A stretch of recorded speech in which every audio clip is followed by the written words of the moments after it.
line, loss of a 6th-round draft pick. And again, the Raiders always find a way to get that lost draft pick back. They'll find a way. Then the Saints, 500, and then the $500,000 fine on the Saints when somebody aired out the off-field celebration video in the locker room. Okay, if there's anything we've learned from anything going on in the locker room, don't record in the locker room. Antonio Brown did it and got called out by Mike Tomlin for it. And yet, still to this day, and even Steelers players do it. They record a lot of stuff in the locker room, but it's like the little dance TikTok videos or whatever. And which is funny because the video we did yesterday, my friend commented on, he said, this is all they got to whine about is Juju dancing on logos. And you want to know what's funny is all week, that's what's carried ESPN. Every time you turn on ESPN, that's all it's talked about is Juju dancing on the logo. It has nothing to do with it. The bottom line is this. You want to blame a 3-game losing streak on Juju dancing on a logo? By all means, go ahead. If that's what gets ESPN ratings, go ahead. But I'm here to tell you the truth. That's not the reason why. The reason why is drop passes, horrible play calling, not having an effective running game, the defense giving up the big play. Bottom line is this. All around, both sides of the ball, and even the coaching staff have played and coached like utter shit. There, for all you haters again that say, I'm not knowledgeable, this is a hardcore Steeler fan telling you exactly what it is. And you know, listen, during the 11-game win streak, and I got cocky during it, I'm not going to lie, past videos, I even watched one today, I was showing somebody at work, where I was like, you know what, now I am going to get cocky. You know what? Yeah, we're gonna play Washington. We're gonna beat them. And we're gonna beat Cincinnati. I said it, but you know what? We lost. You gotta own it. And you haven't. And you're Sunday, bro. You know, and that's just it. But I even hear people say, well, we had to play 3 games in 12 days and all that stuff. Listen, it doesn't matter. Bottom line is this: in any sport, any situation, whether it's in sports or in real life, you have to adapt and overcome the certain situations that you didn't expect to happen. Bottom line is this: the Steelers didn't do that in the Washington game. Then you really, even without Joe Burrow in there, you don't call it at the time I called it a layup game. But Cincinnati just proved they wanted more. It's just the bottom line. It's just, they played like they were the 11-2 team, and we played like we were the 10-1 team. And it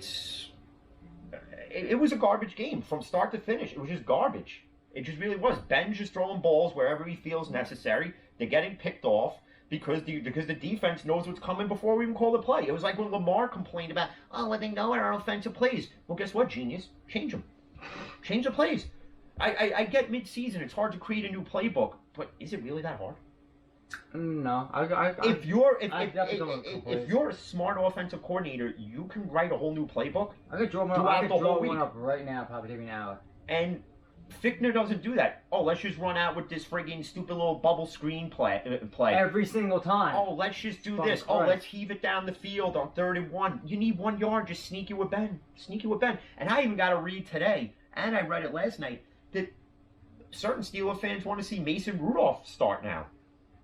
See, here's what's mind-boggling. All these people post and write on social media that they ride or die with their teams, right? You know, do good and bad, thick and thin, all that nonsense. They don't. Because I don't want to see Rudolph start. Why? Listen, we're 11-3. We already clinched the playoffs, okay? You guys got to win out. At the end of the day, all we have to do tomorrow is beat the Colts, and it's a wrap. That's it. The AFC North is ours. And I even said it during the Bengal game that we don't even deserve to win the AFC North for the way we've been playing. But you guys should win out because you guys want that 2 spot. Will I take it? I'll take the AFC North title. But I won't be as excited as I would have been if, let's say, we only lost to Buffalo. Which sucks. They hold a tiebreaker over you guys. They're both 11-3. If you guys both went out, that's what sucks. But don't forget, Buffalo plays who at the end? I think Buffalo has to play Miami at the end of the year. I think that's who they end with. Because week 17, you always end with the same team within your division. I think it's Buffalo. Yeah, Buffalo, Miami. Yeah, Jacksonville this week, right? They're playing. We're playing. No, Buffalo plays New England on Monday, which should have been flexed out to begin with. But I think you can only flex up until like week 14. So, other than that, and then to digress from that, there was something that this one irks me a bit, and we discussed it after the video, and then we were going to do one later on, but we didn't do it, so we're going to discuss it now. Randy Moss. Okay?